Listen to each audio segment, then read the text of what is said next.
Welcome, everybody, to an edition of Yoga Therapy Graduates. Where am I now? We are honored with Barb Salera, and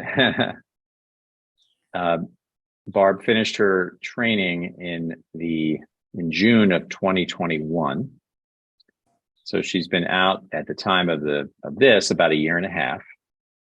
So Barb, tell us about what led you to yoga therapy in the first place.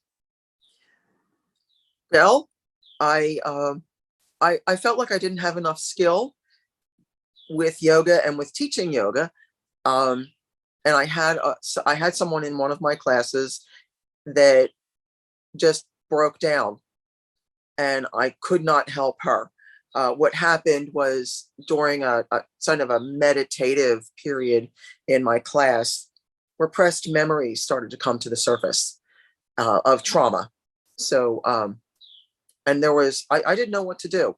I felt completely helpless. I didn't even feel like I had the words to try to calm her down. It just took me by such surprise. And that really was the start of what can I do to help? Enter yoga therapy. Yes, enter yoga therapy. So then you did your search for yoga therapy after being a fitness instructor for many years and then getting into yoga. You did your search, you found Yoga Life or comprehensive yoga therapy. I am going to come back to this example in a minute, but let's get your background so folks can know you. Why would you choose this course? Why did it align for you? Yoga therapy? No, like our course in particular, because there's many different approaches. Well, I didn't actually start searching for yoga therapy. When I felt like I couldn't help this young woman, I just started to search education. What else can I do? What else can I learn? Always looking to learn. And I had been to Yoga Life before. I took some other, some weekend courses. I did yin, I did yoga for strength. And then I saw the yoga therapy was available and scheduled an interview with you. So you stumbled upon it then almost. I actually did stumble upon it. I didn't even know that there was anything like this out there. Yeah. Okay. Cool. So I'm gonna on the spur of the moment here with your instruction. So you've gone through the full 800 hours and 20 or some number plus all the extra time and conversations and study groups and so forth. If you had that woman in your yoga class now, and she has, I think it was a she, but has the breakdown, which we all as yoga teachers, if you haven't, you're going to, in your near future, probably see somebody who has some strong emotional, experience. And it can be a release. It can be any number of things. It can be something they're going through today. But in your case, if that woman had that old memory come out, what would you do now? It might kind of explain a lot to us by hearing this answer. I don't know the answer, everybody. And I honestly, it's, first of all, you've got a room full of people. And to help her, to really give her 100% of my attention, I would have to dismiss the class because that would not be appropriate for me to talk to her in a public setting. I think now that, sometimes you just got to talk these things out. So now that we're talking about it, I don't think dismissing the class, because just from experience, I think you have those lookers, they're not going to want to leave the room. They're going to want to know what's happening. And that would put a lot of pressure on her still. I would ask them to just hold their places, to pause, help her, put her with someone like a manager. They could just sit with her and let her breathe and feel safe. I would quickly end my class because I think they would understand, tell them that we have someone in distress and I hope they understand. I would just help them with some breathing to settle down, because I'm sure they were a little traumatized themselves, because it was It was very So noticeable. this example was not the person who's quiet that I've had multiple times with just some tears that I noticed that didn't want any attention brought to them. This is sobbing, huh? Yes, This this would was be sobbing. one that you're never forgetting in your whole life kind of No, situation. I will never forget this. Okay. So, thinking about the class, that maybe they're a little traumatized because, we had been together as a class for a while. Just Mm, help them breathe, get mm, them into a little bit of a calmer space. mm. I know they would understand by ending the class a little early so that I could go and talk, breathe with this Okay. woman. Okay. And as a trainer, I kind of understand your kind of ethos or your purposes here. What would you say? I guess what I'm observing, I'll say it this way, and you fill in. You seem to be aware of everybody, not just the one person, and you seem to be aware of everybody's feelings, and you wanted to honor them as like a first step, it sounds like. Yes. I We're don't like, want to dismiss anybody's feelings. right. So that's something that you must have picked up. In yoga therapy. Yeah. Yes, because So how did you pick that up? through through all of the education, the people that came to speak with us, you, my mentor, my classmates. I mean, it wasn't just, okay, I got this now. It was a 3-year process for me, getting all this information and processing it up here, Mm, finding a way to let it come out here. mm. So then you were then having a presence, um, in a sense for everybody else. I That's can imagine if I was one of the other people, I think I would want to help you and I'd want to help her. And because of the way you treated me, like that would be my immediate response. Was that the group's response? yes. Oh, you didn't have this. Yeah, you weren't certain. It's like okay, like a deer in the So what headlights. I'm I just noticing then is you yourself, how could you not also be traumatized like the other members in the group? Because it sounds like you're not feeling out of sorts. Why no. is that? Why is that?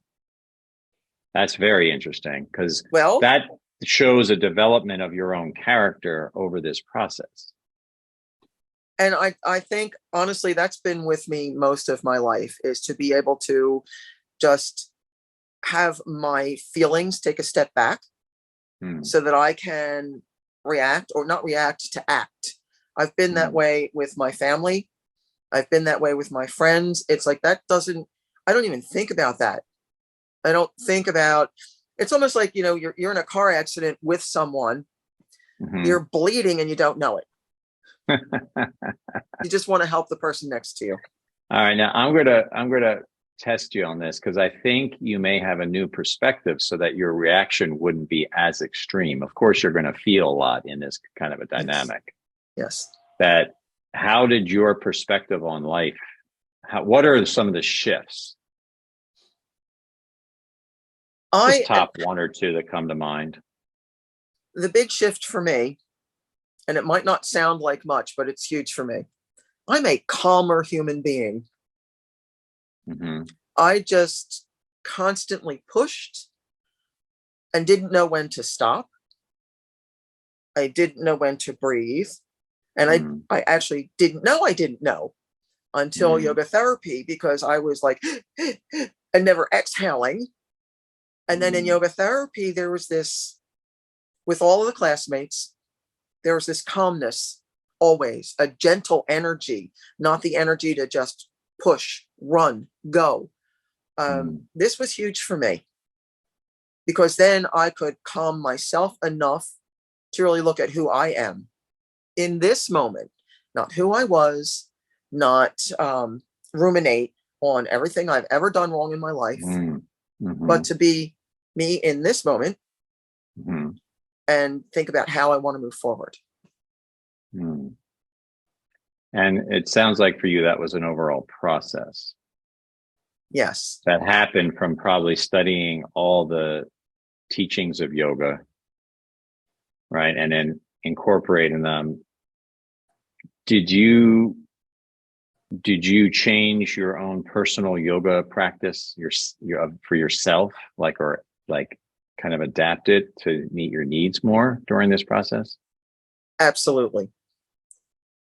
And this is going, okay, I don't even want to admit this one. Yoga was And you're always all, about, I'm asking these questions a little bit out of the blue because I don't follow up everybody and know what they're doing on their own personal practice. We leave a lot of privacy. So I yes. don't know the answer, Barb, but I was curious because I'm trying to figure out what I'm trying to figure out is what were those few levers that were able to shift for you in the process of studying all this? Yeah.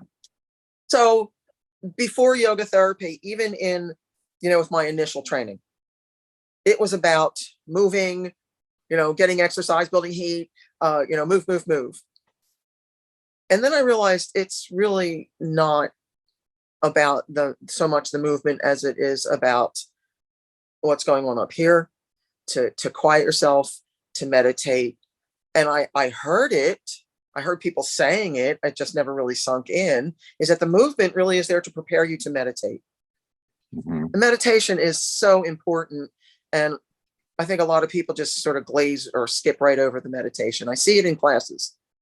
You have that person who's always getting up, 10 minutes before class ends in the middle of the meditation and runs out the door. Mm-hmm. That was a big shift for me. Mm-hmm. When that shifted, when you're talking about, what flipped for me is, again, the trauma and being able to take a Mm-hmm. step back and Mm-hmm. breathe. And as you know, I ran away from that.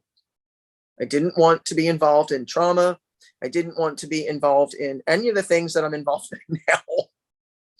But when you stop running away, things get so much easier Why? because you can embrace it. You can just live in it and chew it for a while. Mm-hmm. And then it kind of presents itself as, hey, I really am supposed to be doing that. Because if I don't turn around and at least look at it, it's just going to chase me around. Mm-hmm. And so you mean like your own trauma or some feelings or any sorts of things that we carry with us, baggage, Yes. And being upset about something in the past or these sorts of things? yes. And I have my own trauma that I Mm-hmm. have been working through for years and years. And it took yoga therapy for me to stop and just look at it. I didn't want to look at it. And honestly, Okay. there were the therapists and people to try to help me. And Mm-hmm. I didn't want to look at it. No matter what they said, I did not want to look at it. So Mm-hmm. that wasn't for me. It didn't help me. Yoga therapy Mm-hmm. helped me. You're able to somehow integrate, feel, and then understand your own trauma, feel comfortable with it. And that's probably now I'm making the connection. If somebody is having a trauma response to a memory in your class, it's not going to disturb you the same way because you'll just face it. So you'll actually be able to, because you've faced your own, you're able to model how to actually ground it, understand it, notice the emotion, and then take its power away and go back to being yourself. Yes. So it doesn't Mm-hmm. trigger me into a panic anymore. Right. And see, that's where when you were talking and I was thinking, when you spoke, I was like, okay, I'm in her class now. I'm not the person having the panic, but I'm one of the other folks. I would mimic you and your response. And I didn't feel any agitation there. So then I can see why that sort of client would gravitate to you because you'd almost be like a magnet because you'd be like a magnet to heal that, which has happened to you, I believe. That's one of the type of clients that you work with. Yes. Trauma. So people come to you with trauma and then you help them in as a part of their healing process, right? Yes, and it just is a strange journey, isn't it? Because I do yoga therapy for cancer survivors. That's my main, you know, Okay. that's the thing I focus on. And Uh-huh. working with cancer survivors is where the trauma clients started to just seep in, Uh-huh. because when you work with a survivor, their family's traumatized, whether Sure. they're a survivor or they lose them. If they lose them, you got big Right. trauma right there. Yeah, absolutely. Either way, the threat, Yeah, the threat and the diagnosis from the day of the yeah. diagnosis is the beginning. So when you work with these people, then doing yoga therapy, perhaps this will help us have you define it, which is kind of like my more to my final question. How and what do you do with these clients? Well, there's the initial interview. Mm-hmm. And with yoga therapy for cancer survivors, in my interview, I want to make sure that this is what they want to do, not what their family wants them to do. I've run into that a few times. It's, the family is so desperate to fix, their person with cancer, and that can't be done. We all know that if you're not ready to do something, chances are it's not going to be very effective. But Mm-hmm. I try to really dig pretty deep in my interview, Mm-hmm. and I do. It's very private, with especially with a survivor, because I think I've mentioned this to you. A lot of times, it's a matter of helping them to breathe enough to get out of bed. So for me, yoga therapy, I want to be there. I want to be present with them so that I can give them the time and the space that they need to breathe and even work up the courage to take the next step. So Mm-hmm. it starts with the interview process. And then, of course, there's all the doctor releases when you're talking about survivors. And then after the interview process, it's listening to where they want to go in that moment, because they're frightened. Mm-hmm. They're afraid to move. They're afraid to breathe. They're afraid they're going to die, and they're afraid to live. So really letting them take the wheel, so to speak. Mm-hmm. And of course, not doing anything to steer them in the wrong direction, which Mm-hmm. is, it's wrong for them if that's not where they want to go. Mm-hmm. Right. And so then so it sounds like you start with their attitude, understanding what's going on, and then you start to give them some yoga tools that they can use to further that process with the breathing, right? You'll do some movement with them that's appropriate for their condition, Yes. right? Some movements, and then meditation, I guess, if it's appropriate. Do you talk about There's, any other lifestyle factors? well, there's the breathing, very gentle movement. There, yes, there's definitely meditation. Meditation is a wonderful tool. But there's Mm, also being social. You start to lose those social skills when you have cancer. You want to isolate. mm-hmm, So, you have to try to at least verbalize towards your mm-hmm, family what you're, mm-hmm, and communicate what you're going through, what you're feeling, because you stop mm-hmm, talking to family and friends. There's also nutrition. I'm not a mm-hmm. nutritionist, but we can do some basic, um, just basic food that you stop eating too. The nausea is unbelievable, and you just Right, don't want to eat anymore. So, right. but there are things, that work for some people. And I'm talking, might not be the most nutritious, but a piece of rye toast, to get you to start eating again. So, and keeping a food journal. I always Mm, ask for them to keep a food journal so they can see for themselves that they're not eating. mm. It's funny when you put something down on paper. Yeah, yeah. You That really see it. that's we all know that step of just having somebody review what they're doing is in effect possibly the best advice. Period, because sometimes we're not self-aware of that. Yeah. No, So you use quite a few of the lifestyle interventions in working with cancer survivors. yes. Now, that's awesome. That kind of, I think, if we listen to you, that kind of gives us your definition of yoga therapy. Right? Just Sounds like you're being present, following the person's needs, using yoga tools as interventions, but then also using things like nutrition, attitude, positive attitude, and any other lifestyle aspect that is relevant. yes, and just creating a safe space. Nobody's going to breathe if they don't feel safe. Oh, how do you create a safe space? First, just by, like you said, being calm and being present. Oh, And just by your presence. just no, I don't like the way that sounds. That sounds awful, right. Bob. It does? To me, it does. Just by my presence. No, I don't like that.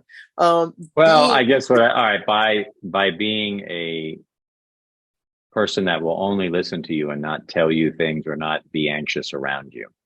Because when in the case of your audience, and again, you could also probably wish you could work with some of the family members, because they're the ones often who make the patient anxious, because Yes. they're nervous and they say, are you doing this? Are you following this? Are you taking your medication?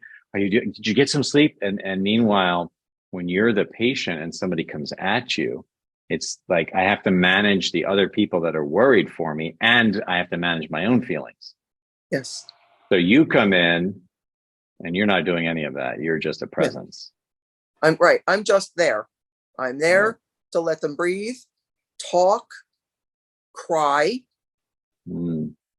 Because, from the minute they get the diagnosis, from the minute they hear that their life has changed, and they have all these people telling them what to do, where to go, and when to do it, and none of it feels good. Right. So, of course, if I start to wrap up our interview, I think I understand a lot of your perspectives.